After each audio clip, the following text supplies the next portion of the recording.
सारी तैयारी हो चुकी है और ऑक्शन का दंगल सज चुका है। सबसे बड़ा सवाल जो हमारे सामने है कि ऑक्शन में बोली कहां तक लगाएं। आप अगर ऑक्शन में बिड करने जा रहे हैं तो वो गलतियां मत कीजिएगा जो अक्सर बाकी बिडर्स करते हैं। मैं अपनी तरफ से वो रिकमेंडेड प्रॉपर्टीज भी डिस्क्लोज करने वाला हूं जिसको लेकर आप बहुत ज्यादा बेसब्री से इंतजार कर रहे हैं।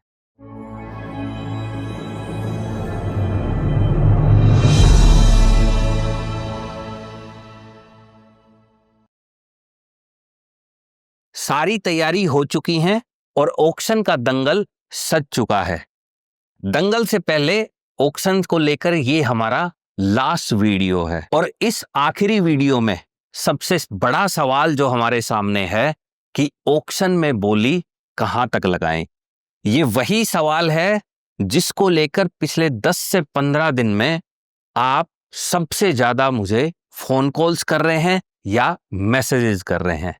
तो आज इसी बारे में इस वीडियो में चर्चा करेंगे। वैसे भी इसके अलावा जितनी भी ऑक्शन से रिलेटेड जरूरी इंफॉर्मेशन थी, जो जरूरी बातें थी, वो मैं अपने पिछले वीडियोज में शेयर कर चुका हूं, जिनका लिंक आपको डिस्क्रिप्शन में मिल जाएगा।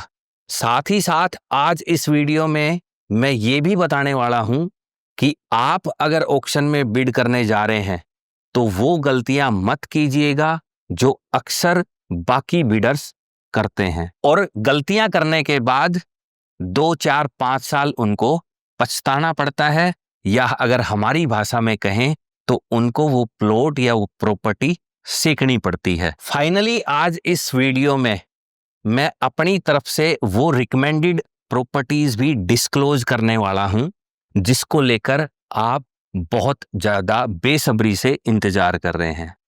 जब भी आपकी मुझसे बात हो रही है तो आप एक ही चीज जानना चाहते हैं कि ऑक्शन में कौन से प्लॉट के लिए बिड करें। तो आज वीडियो के लास्ट में मैं आपको वो प्लॉट्स भी बताने वाला हूं, तो इस वीडियो को लास्ट तक जरूर देखिएगा। अब सबसे पहले बात कर लेते हैं कि आपको ऑक्शन में बोली कहां तक लगानी है। तो इसके लिए मेरे पास जो सलाह है वो है कि जिस प्रॉपर्टी के लिए या जिस प्लॉट के लिए आप बोली लगाने जा रहे हैं, सबसे पहले उस सेक्टर की पूरी नॉलेज होनी चाहिए आपको, और वहां की जो रियल एस्टेट मार्केट है उसका आपको डीप एनालिसिस भी करना चाहिए, जो मेरे हिसाब से शायद आप लोगों ने अभी तक कर लिया होगा।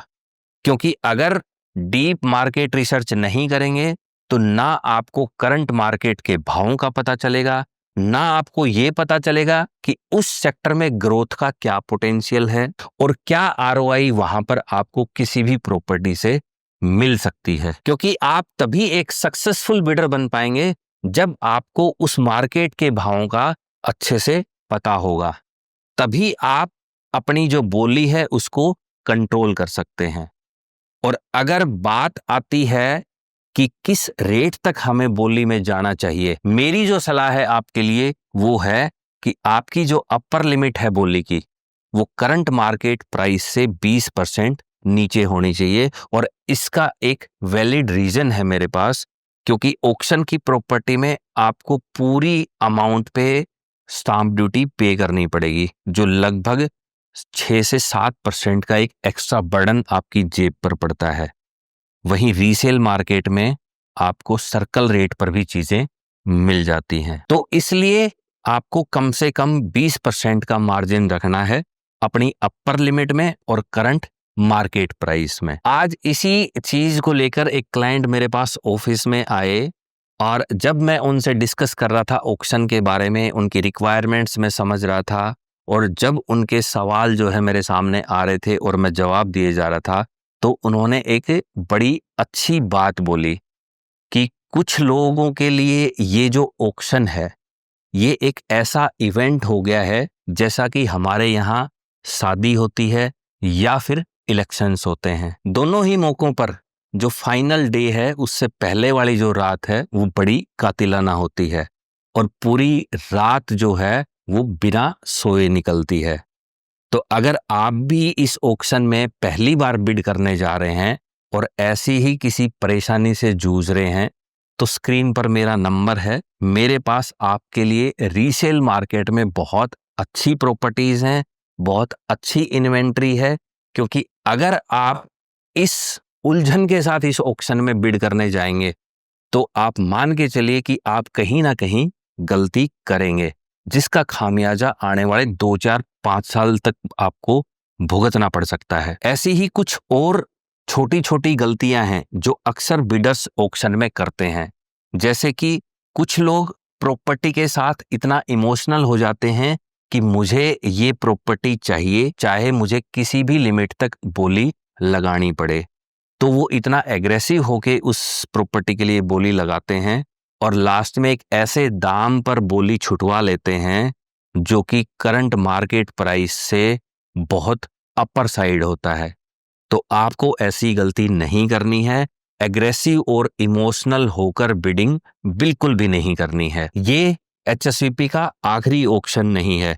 इसके बाद और आने वाले टाइम में बहुत सारे ऑक्शंस के मौके आपके पास आएंगे।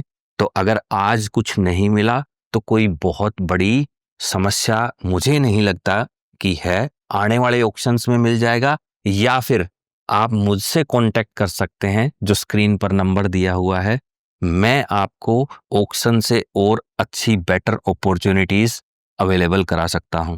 दूसरी एक और गलती जो अक्सर बिडर्स करते हैं कि एक बार बोली में बैठते हैं और उसके बाद जो है अपना कंप्यूटर या अपना लैपटॉप या जो अपना मोबाइल है जो बोली के लिए यूज़ कर रहे हैं उसको साइड में पटक देते हैं और अपने दूसरे कामों में लग जाते हैं।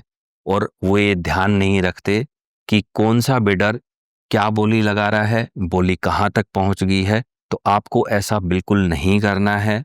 आपको प्रॉपरली मॉनिटर करते रहना है ताकि आप जो आपके साथ जो उस प्लॉट के लिए बिडर्स बोली लगाए जा रहे हैं उनके पैटर्न को आप समझ सकें। और लास्ट में अगर एक स्मार्ट बिडर की तरह बिहेव करेंगे, एक्ट करेंगे, तो मुझे पूरा यकीन है कि आप उस बोली को जरूर छुटवा लेंगे। अब बात आ जाती है सबसे इम्पोर्टेंट कि मेरी तरफ से कौन सी प्रॉपर्टीज रिकमेंडेड हैं आपके लिए इस ऑक्शन में। क्योंकि आप भी बार बार मुझसे वही सवाल पूछे जा रहे हैं कि आप अपनी तरफ से कोई प्लॉट बताओ जिसके लिए हम इस ऑक्शन में बिड करें। तो अब मैं साइजेस के हिसाब से कुछ आपको अपनी तरफ से ऑप्शंस या प्लॉट्स रिकमेंड कर देता हूं जिनके लिए आप बोली लगा सकते हैं। और ये जो मैं आपको ऑप्शंस बता रहा हूं ये मैंने अपनी डीप स्टडी के बाद और डीप रिसर्च के बाद आपके लिए ढूंढ के निकाले हैं। सबसे पहले बात आ जाती है कि अगर आपका बजट 60 गज से 180 गज तक के प्लॉट के लिए है तो आपके लिए जो बेस्ट अवेलेबल ऑप्शन है वो है सेक्टर 37C में बहुत कम रेट में, या ये कह लें कि सबसे लोवेस्ट रेट में इस सेक्टर की जो प्रॉपर्टी है वो ऑक्शन में आपको दिखाई देंगी। दूसरा, आप सेक्टर 40 के 100 गज के कुछ प्लॉट्स हैं उनके लिए बोली लगा सकते हैं। फिर अगर 161 गज में चाहिए आपको प्लॉट तो आप सेक्टर 46 के 2 प्लॉट हैं यहाँ पर, उनके साथ जा सकते हैं। इसके बाद बात आ जाती है 180 गज से 300 गज तक का जो साइज ब्रैकेट है उसमें कौन कौन से अच्छे ऑप्शंस आपको मिलते हैं। तो एक तो आपको 200 गज का प्लॉट मिल रहा है सेक्टर 57 में, वो भी ठीक ठाक प्लॉट है, रिजर्व प्राइस भी ठीक ठाक है। और अगर मार्केट से लोअर 20 से 25% लोअर साइड आपको मिल जाता है तो बहुत अच्छा ऑप्शन वो आपके लिए हो सकता है। इसके बाद फिर सेक्टर 37C में भी इन साइजेस में आपको कुछ ऑप्शंस दिए गए हैं। अगर आप पूरी रेजिडेंशियल प्रॉपर्टीज की लिस्ट को एनालाइज करेंगे तो आपको एक चीज देखने को मिलेगी, सेक्टर 37C के सबसे ज्यादा ऑप्शंस हैं इस लिस्ट में और सबसे कम रिजर्व प्राइस पर ये अवेलेबल है। अब सेक्टर 37C जो है द्वारका एक्सप्रेसवे से कनेक्टेड है, लेकिन अगर आप यहाँ पे इन्वेस्ट करते हैं, अगर आप यहाँ की कोई प्रॉपर्टी लेते हैं तो कम से कम आपको 2-3 साल के लिए होल्ड करनी पड़ेगी। आने वाले 2 से 5 साल में ये प्रॉपर्टी आपको अच्छा रिटर्न और एप्रिसिएशन दे सकती है। इसके बाद इसी साइज में सेक्टर 49 में भी कुछ ऑप्शंस अवेलेबल हैं, आप उनके साथ जा सकते हैं। अब अगर आप चाहते हैं कि मेरे को ऑक्शन में 300 गज या उससे बड़े साइज की कोई प्रॉपर्टी चाहिए या प्लॉट चाहिए तो आपके लिए जो इस ऑक्शन में अच्छे ऑप्शंस हैं 775 गज के कुछ प्लॉट्स हैं सेक्टर 45 में, वो बहुत अच्छी अपॉर्चुनिटी हो सकती है। उसके अलावा सेक्टर 10A के ऑप्शंस भी आप एक्सप्लोर कर सकते हैं और गोल्फ कोर्स एक्सटेंशन रोड के साथ लगते हुए सेक्टर 49 के भी कुछ अच्छे ऑप्शंस इसमें आए हुए हैं। और एक गोल्फ कोर्स रोड पर आपने सुना होगा सेक्टर 55 है, वहां पर भी एक 500 गज का प्लॉट इस ऑक्शन में अवेलेबल है, तो वो भी एक अच्छा ऑप्शन आपके लिए हो सकता है। तो ये वो कुछ रेजिडेंशियल प्लॉट्स थे जो मेरी तरफ से आपको रिकमेंडेड हैं, लेकिन रिकमेंडेड होने का फायदा तभी है जब आपको ये एक अच्छे भाव पर ऑक्शन में मिले। अगर आप मार्केट प्राइस के आसपास जाके खरीदते हैं या उससे ऊपर जाके खरीदते हैं तो फिर कोई फायदा नहीं है। अब अगर आपका इंटरेस्ट कमर्शियल प्रॉपर्टीज में है तो उनका जिक्र मैं वीडियो में नहीं कर रहा हूं क्योंकि वीडियो बहुत लंबा हो जाएगा। लेकिन अगर आप चाहते हैं मेरी रिकमेंडेशन कमर्शियल प्रॉपर्टीज के लिए तो उसके लिए आप #ऑक्शन टाइप करके मुझे स्क्रीन पर दिए हुए नंबर पर अपना मैसेज भेज सकते हैं। मेरी जो कमर्शियल प्रॉपर्टीज की रिकमेंडेशन है वो मैं आपको व्हाट्सएप के थ्रू सेंड कर दूंगा। अब इसके बाद आपसे मेरी मुलाकात होगी नेक्स्ट वीडियो में, जो कि हम ऑक्शन के बाद लेके आएंगे और उसमें हम डिस्कशन करेंगे कि ऑक्शन का रियल एस्टेट मार्केट पर क्या इम्पैक्ट रहा, किन भावों पर ऑक्शन में प्रॉपर्टी छूटी और जिन लोगों ने प्रॉपर्टीज बोली लगाकर ऑक्शन में ली हैं क्या वो उनके लिए फायदे का सौदा है या वो उनके लिए घाटे का सौदा है। आज इस वीडियो में इतना ही। अगर आपको हमारे वीडियोस और जो इन्फॉर्मेशन मैं आप तक पहुंचा रहा हूं वो अच्छी लग रही है तो कृपया करके हमारे चैनल को सब्सक्राइब जरूर कर दें। आप सभी का बहुत बहुत धन्यवाद।